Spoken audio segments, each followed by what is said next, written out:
Hello everyone. सो पिछली classes के अंदर we are discussed about Psilotum.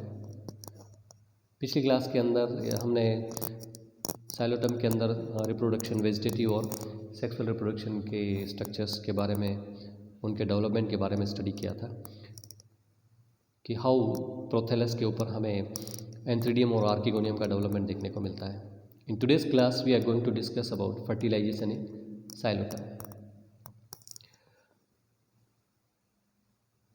जैसा कि पिछली क्लासेस के अंदर हमने पढ़ा था कि एंथ्रोजोइड्स का फॉर्मेशन और आर्किगोनियम के अंदर एग सेल का फॉर्मेशन हमें देखने को मिलता है। जब maturity, when the antherozoids and egg cells are matured, after that the process of the fertilization takes place. तो at maturity the cell wall of the lower tier of the neck cell becomes thick walled and cutinized. The apical tier however breaks away in presence of the water and the mucilaginous contents of the neck cells are released. Thus a free passage is formed for the entry of the anthrozoids. इसके लिए वापस हमें archegonium की structure के ऊपर जाना पड़ेगा कि जिसके अंदर हमें एक वेंटर देखने को मिल जाए नीचे, और ऊपर की तरफ एक लंबी नेक सी देखने को मिलती है जिसके अंदर हमें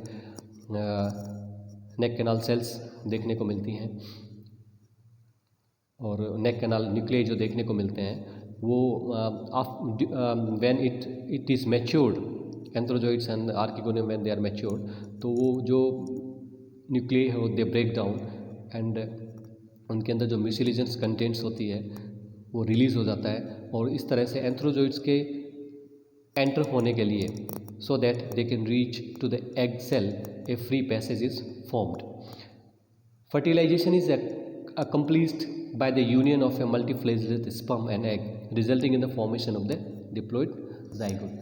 जैसा कि हमने पढ़ा है कि these structures they are formed on the gametophyte and gametophyte is itself is a haploid, so the structures which are being formed they are also haploid, and in the process of the fertilization as we studied कि there is a gametic union हमें उनका देखने को मिलता है, और gametic union के उपरांत they results in the formation of a zygote. Now, the zygote जो बनता है that is the first cell of the sporophyte. The diploid zygote is the mother cell of the sporophytic generation. और the first division of the zygote is transverse, यानी वो transversely divide करता है, और transversely divide करके it forms outer epibasal cell which is directed towards the neck of the archegonium, यानी ऊपर की तरफ जो हमें नेक की तरफ देखने को मिलता है that is called as the epibasal cell, and the inner hypobasal cell which is directed toward the base of the archegonium, और जो बेस आर्किगोनियम की बेस की तरफ जो सेल्स होती है that is called as a hypobasal cell. यानी zygote formation के बाद में ट्रांसवर्स डिवीजन होता है और वो epibasal cell हाइपोबेसल सेल का निर्माण करता है. The apical epibasal cell ultimately gives rise to the sporophytic branch system, या हम कह सकते हैं एरियल एंड अंडरग्राउंड जो पार्ट होता है, यानी हम राइजोम और एरियल एक्सिस की जो बात करते हैं, स्टेम और राइजम की बात करते हैं, that is through the formation, या that is formed by the epibasal cells. और जब हम लोअर हाइपोबेसल सेल की बात करते हैं, इट प्रोड्यूसेस द फुट.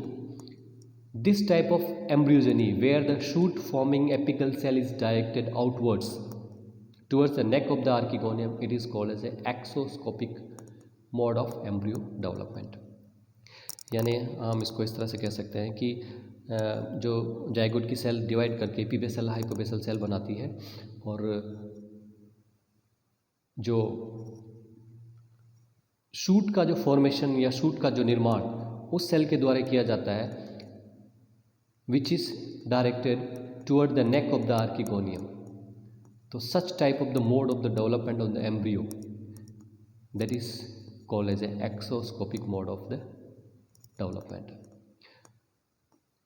जो हाइपोवेसल सेल होती है जो नीचे की तरफ वेंटर में बेस की तरफ हमें देखने को मिलती है, वो फुट का निर्माण करती है. The foot anchors the young sporophyte securely to the gametophyte and absorbs nutrients until the sporophyte becomes physiologically independent. यानी फुट एंकर करने का, न्यूट्रिशन को प्रोवाइड करने का और वाटर और न्यूट्रिएंट्स को एब्जॉर्ब करने का काम करता है जब तक कि स्पोरोफाइट इंडिपेंडेंट नहीं हो जाता. Now this is you can see there some of the stages of embryogeny. यहाँ पे ये जाइगोट का निर्माण हो गया। जाइगोट के बाद में इसको undergoes a transverse division, it results in the formation of epibasal cell ऊपर की तरफ, और नीचे की तरफ हाइपोबेसल सेल के फॉर्मेशन हमें देखने को मिलती है। और इसके बाद में रेस्पेक्टिव फुट का निर्माण और हमें जो राइजोम और स्टेम या स्पोरोफाइट का निर्माण हमें देखने को मिलता है। Now this is the life cycle of Psilotum nudum. इसके अंदर यू कैन क्लियरली सी कि स्पोरोफाइटिक प्लांट इज़ देयर। उस स्पोरोफाइटिक प्लांट के ऊपर हमें साइनिंजियम की फॉर्मेशन या साइनोजियम जैसी साइनियम दिखाई दे रहा है। उसके अंदर स्पोर्स का निर्माण हमें देखने को मिलता है। स्पोर्स जर्मिनेट होते हैं, जर्मिनेट होकर के दे में एक प्रोथेलस, प्रोथेलस के ऊपर हमें it is a homosporous type. So on the same prothallus there is the development of the archegonium और एंथ्रीडियम का डेवलपमेंट हमें देखने को मिलता है। उनके अंदर बनने वाले गेमेट्स का फ्यूज़न हमें देखने को मिलता है, और गेमेट्स के फ्यूजन्स के बाद में जाइगोट की फॉर्मेशन हमें देखने को मिलती है। और जाइगोट अल्टीमेटली डेवलप होकर के स्पोरोफाइटिक प्लांट का निर्माण फिर से करता है। This is more clear diagram. So इसके अंदर भी I think this is the same of the earlier one, but यहाँ पे थोड़ा सा क्लियर है। You can clearly see it कि स्पोरोफाइटिक फेज और गेमेटोफाइटिक फेज कि जहाँ पे the plant body is 2n, और gametophytic phase where the plant body is haploid.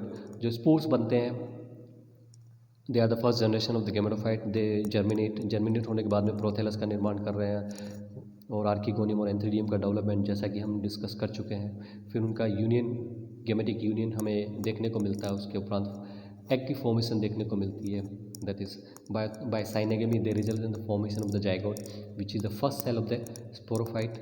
और स्पोरोफाइट अपने फर्दर डेवलपमेंट की प्रोसेस से गुजरता हुआ it again gives rise to the complete plant which is sporophytic plant. और उस स्पोरोफाइटिक प्लांट के ऊपर फिर से हमें स्पोरेंजियम की फॉर्मेशन, या हम कह सकते हैं कि साइलोटम के अंदर जैसा कि स्पेशल स्ट्रक्चर साइनेंजिया बनते हैं, उनकी फॉर्मेशन देखने को मिलती है, और जिनके अंदर होमोस्पोर्स का फॉर्मेशन हमें देखने को मिलता है। तो this is all about the Psilotum. Thank you very much.